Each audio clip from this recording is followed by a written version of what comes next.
If you had just $1,000 to invest today, where would you put it? In ETFs or in individual stocks? It sounds like a simple question, but this single decision can shape how your money grows over the next decade. In 2025, investing has become a trend. Social media is full of people showing profits, charts, and quick wins. Some shout, "Buy Tesla, buy Nvidia," while others calmly say, "Just invest in ETFs and forget about it." But which one is actually right for a beginner like you? The truth is, both can make you money and both can lose it. It all depends on your goals, your patience, and your risk tolerance. Think of stocks as riding a motorcycle. Fast, exciting, and full of adrenaline, but one wrong move can throw you off. ETFs, on the other hand, are like driving a car with seatbelts and airbags. Steady, safer, and easier to control. In this video, we're going to break things down clearly. You'll understand what each one really is, how they work, and which might fit you better in 2025's fast-changing economy.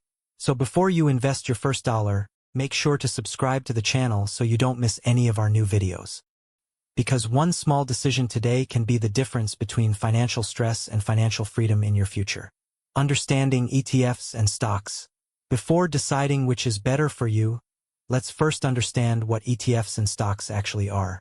A stock represents ownership in a single company. When you buy a share of Apple, for example, you become a small owner of Apple. If the company grows and profits increase, your stock value rises too. But if Apple performs poorly, your investment can drop just as quickly. Stocks give you high potential returns, but they also carry higher risks because your money depends on the success of one company. An ETF, or exchange-traded fund, is a little different. Instead of buying one company, you buy a basket that holds many companies inside it. For example, an ETF that tracks the S&P 500 owns tiny pieces of 500 of the biggest companies in the US. This means that if one company fails, others in the basket can balance it out. ETFs are like instant diversification, giving you safety and growth together. In short, stocks are like putting all your eggs in one basket, while ETFs spread your eggs across many. Stocks can give you faster gains, but also sharper losses. ETFs grow more slowly, but they're more stable and forgiving for beginners. Understanding this difference is the first step to becoming a confident investor, because it helps you choose what fits your mindset, not just what looks exciting on social media. Pros and cons. Now that you know what ETFs and stocks are, let's talk about their strengths and weaknesses, because every investment choice comes with a trade-off. Starting with stocks, the biggest advantage is control. You decide exactly which company to invest in, when to buy, and when to sell. If that company grows fast, your returns can be huge. Some investors made fortunes buying early shares of companies like Apple, Amazon, or Tesla. But the downside is the same control that gives you power can also bring pressure. If the company's stock crashes, your money goes down with it. One bad decision, or one unexpected event, can wipe out months of progress. ETFs, on the other hand, are built for safety and balance. Because each ETF holds many companies, one company's failure doesn't destroy your portfolio. They also make investing easier for beginners because you don't need to research dozens of businesses individually. The growth may be slower compared to a lucky stock pick, but the journey is far smoother and less stressful. Think of it this way. Stocks are for those who want speed and are ready to handle bumps in the road. ETFs are for those who prefer steady, predictable progress without losing sleep over market swings. Neither is wrong, it just depends on what kind of investor you want to be. Which is better for beginners in 2025?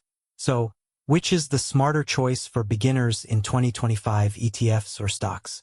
The answer depends on what kind of start you want. The world of investing has changed a lot in the last few years. Markets move faster, new companies rise and fall quickly, and social media makes everyone feel like they must chase the next big thing. That's why, for most beginners, ETFs are often the better starting point.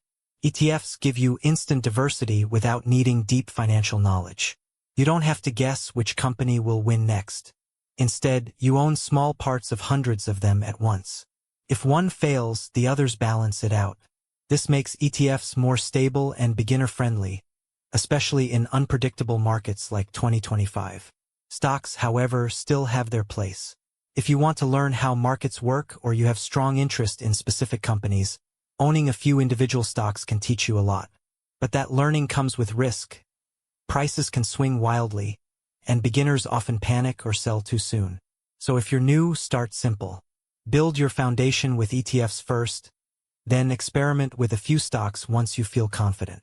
Think of ETFs as your training ground, a safe, steady place to grow while you learn the game.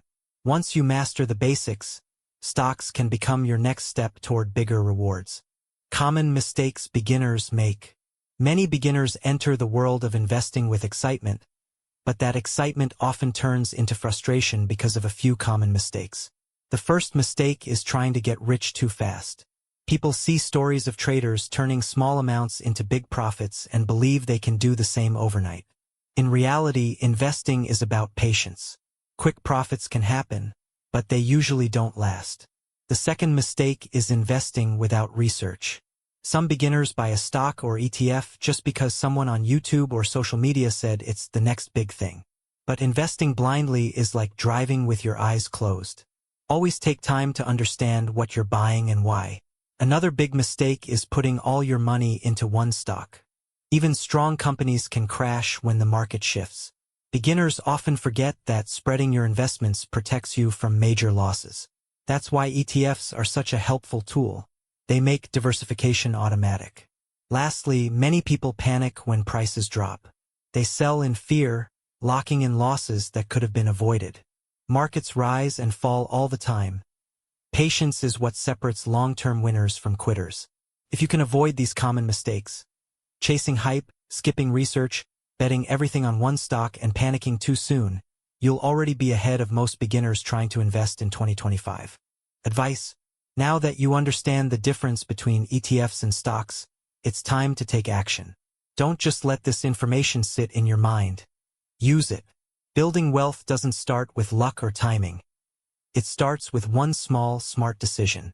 If you're a beginner in 2025, begin with ETFs. They'll give you stability, confidence, and experience without the constant stress of watching every market move. Over time, as you learn how investing works, you can start adding a few individual stocks that interest you. That's how real investors grow, slowly, wisely, and with purpose. Remember, the goal isn't to impress anyone with quick wins. The goal is to build financial security that lasts. Even small, regular investments can grow into something powerful when given time. The earlier you start, the easier the journey becomes. So, before this video ends, take one action today. Open your investing app, research one ETF, or set up your first automatic investment, even if it's just $10. What matters is that you start. The people who succeed in investing aren't the smartest or the richest. They're the ones who stay consistent when others give up. So start simple, stay patient, and let your money work quietly for you. If this video helped you understand where to begin, make sure to subscribe, like, and share it because your investing journey starts right now.